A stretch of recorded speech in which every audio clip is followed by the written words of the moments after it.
corrections and refile it. Mm-hmm. So what's the importance? We have to let people know, why is there a need for an immigration lawyer to guide you along your application process?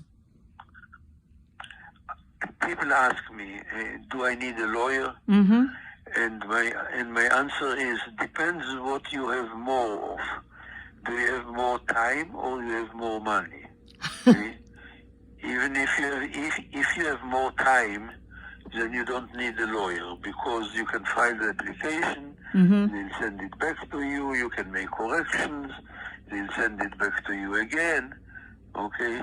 They'll send you a request for evidence, okay? If you have time, okay, then you don't need a lawyer.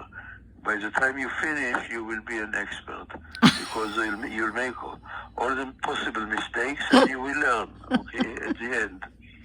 This is if you have time. If you don't have so much time, but you have some money, then hire a lawyer to do it for you right at the beginning. That's right. That's right. And you are truthful in the beginning, Attorney Golan. You will let them know whether you want to accept the case or not, or whether it has a promise, correct? And if not, you would just not accept it. Right. Uh-huh. And they asked me why not. I said, because I do not want a year from now to sit across this table from you and have to explain to you why the case failed. That's right. That's right. Yeah. Right. That's true. That's Attorney Jack Golan on Immigration Update on the air with International News Media. Now, Attorney Golan, could you cite a very successful case and it went very smoothly in a short time, and why? Look, a very successful case that goes in a short time and very smoothly, I don't remember. Because it was too quick. There is no reason to remember such cases. That's correct. Out, Because everything was easy and you had a good client. But the most difficult and challenging cases are those. So what particular case do you remember most, and why?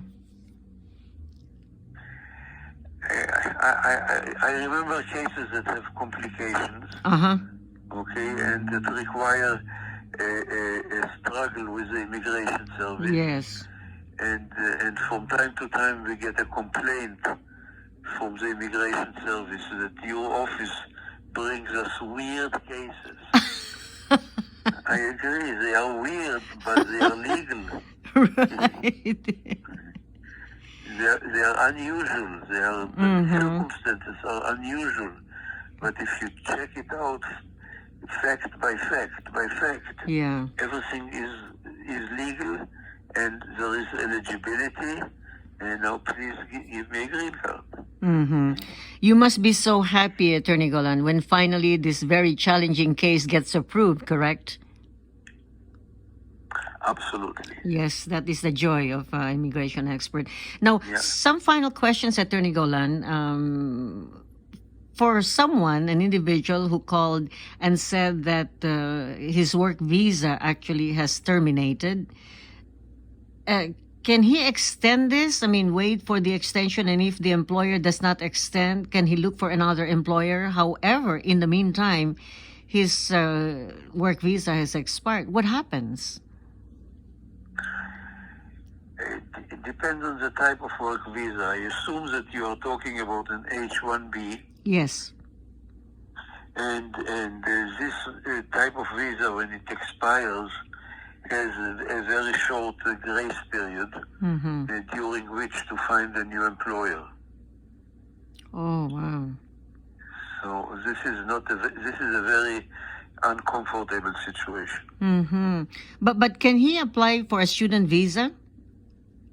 Just in case? Yes, he could. I see. So he can apply for another type of visa. He should do it actually before the expiration of the work visa. That's right. Because this individual actually, well, they were waiting and they were actually dismissed. You know, there was no more job for them. So what happens if the visa did not, it was not because of expiration of visa, but because they were dismissed or he was dismissed from his job? What happens? Again, they have a very short grace period to find a new employer. Wow. But if he finds a girlfriend or someone who falls in love with, is that something that is an option, an alternative? Marrying an American citizen will forgive you many sins. I see. I see. All right. So that's the answer to this gentleman. Another question is about the affidavit of support. Is this still a requirement, Attorney Golan, on most petitions? It is a requirement on all family petitions except some very few exceptions. And as of December 23, which means about a week ago or so, officially we are back to the same affidavit of support that was in effect 2 years or 4 years or 6 years ago. I don't even remember when, before Mr. Trump started to monkey with it. Okay, back to the old style and all the requirements for affidavit of support. And affidavit of support is a requirement in almost all family type cases. Thank you.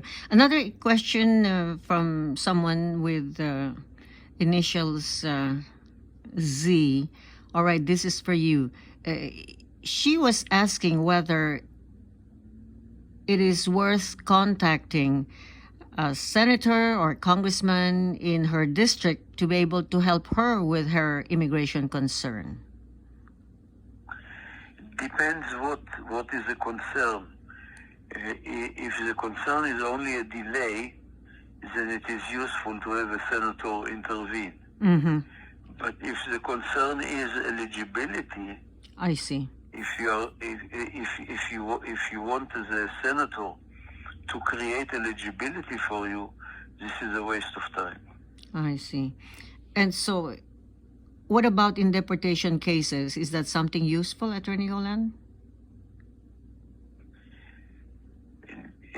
Not really. Not really, because this has to do with eligibility. Unless a senator can raise an issue about the need of the government to keep you in the United States. I see. Thank you. Another question with your initial letter C. She's actually in the Philippines, and she's asking whether she can follow up her application herself. In other words, the visa was approved years ago, but the priority date. Can they follow up on their own, going through a certain website to know what's happening to their cases? Is that something that they can do? I'm not sure I understood. The priority that is already current? I think they were approved years ago, but they have not been able to receive any information as to when they can leave the country. Look, if they have an approved petition, then the petition is with the National Visa Center, NVC. Then they need to contact the NVC.